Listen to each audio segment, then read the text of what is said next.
পৃথিবীতে 250 কোটি মুসলমান আছে। এই 250 কোটি মুসলমানের সংবিধান হলো গোটা 30 পারা কোরআন, ঠিক কিনা?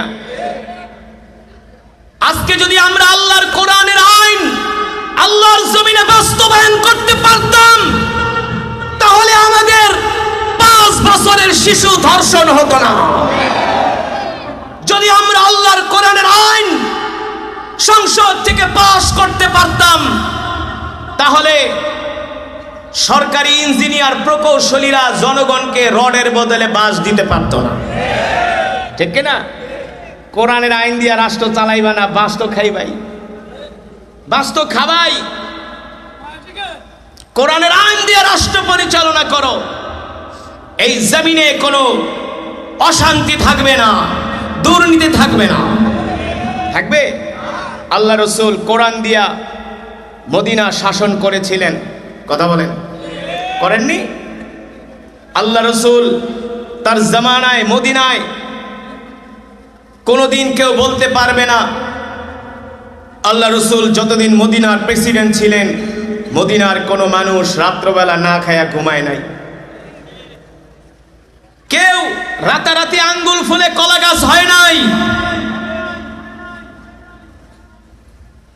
সুতরাং আল্লাহ তাআলা কোরআনুল হাকিমে কি বলছেন?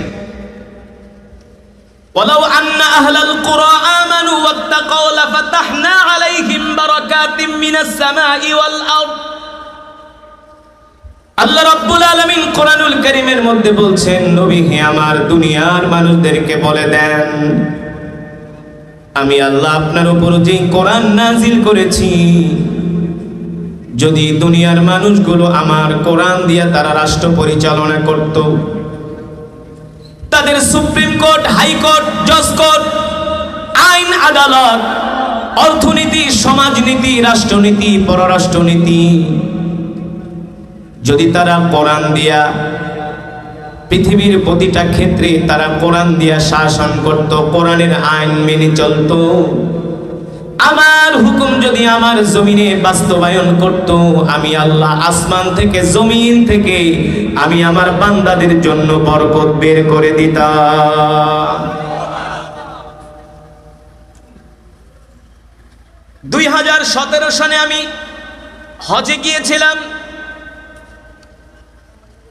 বাইতুল্লাহ শরীফ থেকে যখন বের হলাম, একজন আফগানি আমাকে দেখে ডাক দিলেন, তাআলাও ইয়া শাবাব।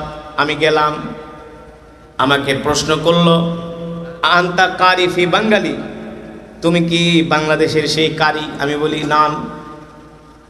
বলে তোমার তেলাওয়াত তো আমার মোবাইলে আছে। তিনি আমার তেলাওয়াত বের করে আমাকে দেখালেন।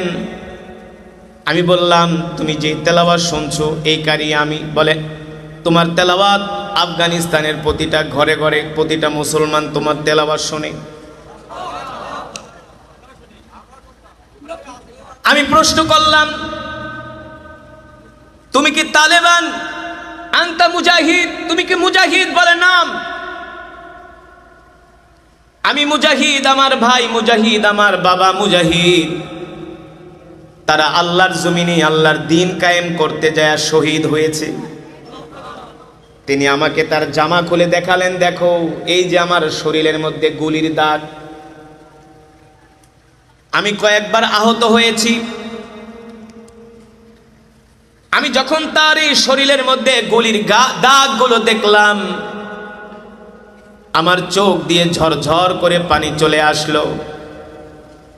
আমি মনে মনে ভাবলাম, ভাইরে, তুমি তো হাসরের ময়দানে আল্লাহ রসুল যখন ডাক দিবে, তুমি তো তোমার জামা, তুমি তো তোমার শরীর মোবারকের মধ্যে বুলেটের গুলির দাগ দেখায়া তুমি তো বিনা হিসাবে জান্নাতে যাবে, কিন্তু আমার তো যাওয়ার সুযোগ নাই।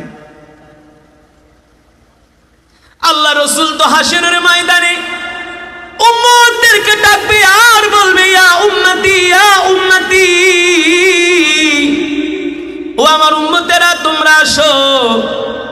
জিবরাইল আলাইহিস সালাম বলবে, ইয়া মুহাম্মদ ইরফা রাসাক ইশফা তুশাফা। বুখারীর বর্ণনায় আসছে, জিবরাইল আলাইহিস সালাম এসে বলবেন, ওগো মুহাম্মদ সাল্লাল্লাহু আলাইহি সাল্লাম, আজকে আপনি আপনার উম্মতের জন্য সুপারিশ করেন। যাদের জন্য সুপারিশ করবেন আল্লাহ তাদেরকে জান্নাত দিবে। সুবহানাল্লাহ বলেন।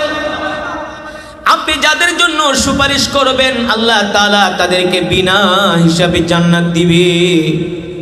তখন হাসরের ময়দানে লক্ষ লক্ষ কোটি কোটি উম্মত আল্লাহ রাসূলের সামনে যে হাজির হবে।